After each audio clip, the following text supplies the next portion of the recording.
அன்பானவர்களே, அன்பு வணக்கங்கள். உங்களுடைய கனவில் உங்கள் வீட்டில் இறந்து போனவர்கள் தாயோ தகப்பனோ பாட்டனோ பாட்டியோ அக்காவோ தம்பியோ தங்கச்சியோ அண்ணனோ ஏதோ ஒரு வகையில் இறந்து போகிறார்கள் அல்லவா? இறந்து போகிறவர்கள் உங்கள் கனவில் வந்தால் அது நல்லதா கெட்டதா என்று பல அன்பர்கள் கேள்வி கேட்டிருக்கிறார்கள். நான் புராணங்கள் ரீதியாக உங்களுக்கு விளக்கங்கள் தருவது இல்லை. அது சிலது கட்டுக்கதையாக இருக்கலாம், கற்பனையாக இருக்கலாம், ஆண்டாண்டு காலமாக அதை நம்பி வந்திருக்கலாம். நான் ஆவி உலக ஆராய்ச்சிகளின் படி வந்திருக்கின்ற நிரூபிக்கப்பட்ட உண்மைகளை மட்டும் உங்களுக்கு கூறுகிறேன். இயற்கையாக மரணம் அடைபவர்கள் இருக்கிறார்கள். தன்னுடைய இறைவன் எவ்வளவு ஆயுள் தந்திருக்கிறானோ அந்த ஆயுள் முழுவதும் நோய் நொடி இல்லாமல் ஆரோக்கியமாக இருந்து இரவு தூக்கத்தின் போதோ அல்லது பகல் பொழுது ஒரு நிமிடத்திலோ உயிர் இயற்கையாக வெளியேறி விடுவது இயற்கை மரணம் என்று சொல்லுகிறார்கள் இல்லையா? அகால மரணங்கள் என்று இரண்டாவது வகை இருக்கிறது. இந்த அகால மரணங்கள் விபத்துக்களிலோ தற்கொலை செய்து கொண்டாலோ கொலை செய்யப்பட்டாலோ நடைபெறுகின்ற மரணங்களுக்கு அகால மரணங்கள் என்று பெயர். இயற்கை முறையில் இறந்தவர்களும் கனவில் வரலாம், அகால முறையில் இறந்தவர்களும் கனவில் வரலாம். இருவரும் கனவில் வருவதற்கு வாய்ப்புகள் உண்டு. ஏன்?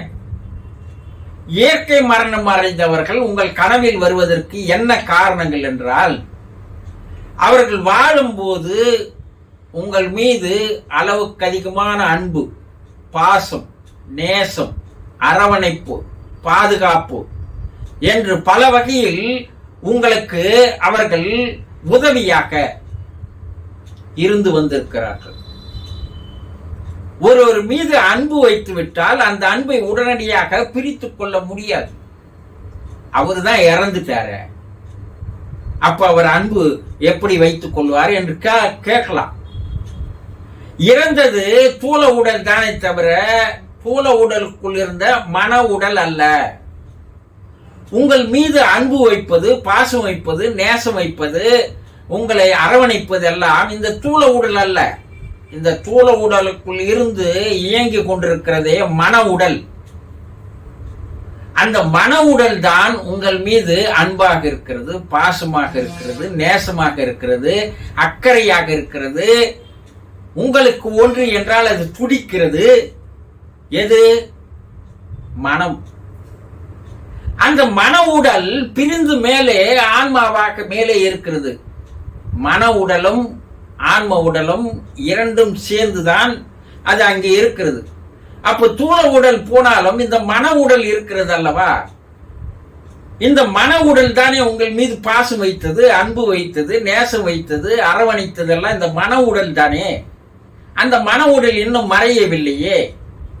அப்ப அந்த மன உடல் உங்கள் மீது வைத்த பாசத்திலிருந்து, பந்தத்திலிருந்து அது விடுபட முடியாமல், அது ஆன்ம சாந்தி அடையாமல் அங்கே தத்தளித்துக் கொண்டிருக்கிறது. அது உங்கள் கனவின் மூலமாக நீங்கள் எப்படி இருக்கிறீர்கள்? நன்றாக இருக்கிறீர்களா? ஏதாவது பிரச்சனையில் இருக்கிறீர்களா? இல்ல கஷ்டங்களில் இருக்கிறீர்களா? இதையெல்லாம் அது பார்ப்பதற்காக உங்கள் கனவின் மூலமாக வருகிறது. அந்த பாசம் பிரியல, அதனால அது அங்கேயே அதே எண்ணத்தோடு இருக்கிறது. அந்த எண்ணத்தை உங்களுக்கு தெரியப்படுத்துவதற்காக கனவில் வந்து அந்த ஆன்மா வருகிறது. அப்போ அப்படி கனவில் வந்தால் அது உங்களுக்கு நல்லது செய்ய வந்திருக்கிறது, உங்களுக்கு பாதுகாப்பு தர வந்திருக்கிறது, உங்கள் குடும்பத்தில் நல்ல செயல்களை நடத்தி தருவதற்கு வந்திருக்கிறது, உங்களுக்கு அதிர்ஷ்டத்தை கொண்டு வருகிறது. இதுதான் கனவில் இயற்கையாக மரணம் அடைந்து போனவர்கள், இது ஒரு வகை. சரி, இயற்கையாக மரணம் அடைந்து போனவர்களை நீங்கள் மறந்து போயிருந்தால், காலத்தில் எல்லாம் மறந்துடுறாங்க. இன்று இறந்தால் அடுத்த மாதம் அவங்க பெற்றோரை மறந்து விடுகிறான். அவன் விஞ்ஞான உலகத்தில் பறந்து கொண்டிருக்கிறான். அப்போ அந்த ஆன்மா கவலைப்படுகிறது, வேதனைப்படுகிறது, கஷ்டப்படுகிறது, துன்பப்படுகிறது, துயரப்படுகிறது. அதை கனவின் மூலமாக என்னை நீ மறந்து விட்டாய் என்பதை தெரியப்படுத்துகிறது. இது இரண்டு வகையில் இயற்கை மரணம் அடைந்தவர்கள் உங்களுக்கு தெரியப்படுத்துகின்ற செய்தி கனவு. சரி, அகால மரணம் அடைந்தவர்கள் உங்கள் கனவில் வருகிறார்கள் என்றால் அவர்கள் ஆன்மா சாந்தி அடையாமல் அலைந்து திரிந்து கொண்டிருக்கிறது. என்ன, வாழ வேண்டிய வயசு இருக்கு, ஆனா பாதியில எதிர்பாராத விதமாக அகால மரணம் நடந்து விட்டது. அதனுடைய ஆசைகள் எல்லாம் நிறைவேறவில்லை, கனவுகள் நிறைவேறவில்லை. அது பாதியில் வந்ததால் அது தத்தளித்துக் கொண்டிருக்கிறது, அலைந்து திரிந்து கொண்டிருக்கிறது. அது கனவின் மூலமாக வந்து தன்னுடைய கஷ்டத்தை, தன்னுடைய துன்பத்தை உங்களுக்கு தெரிவிக்கிறது. அப்போ அந்த ஆன்மா சாந்தி அடைவதற்கு, சமாதானம் அடைவதற்கு, அமைதியாக ஆவதற்கு, நிம்மதி அடைவதற்கு சில சடங்குகளை நீங்கள் செய்ய வேண்டும்.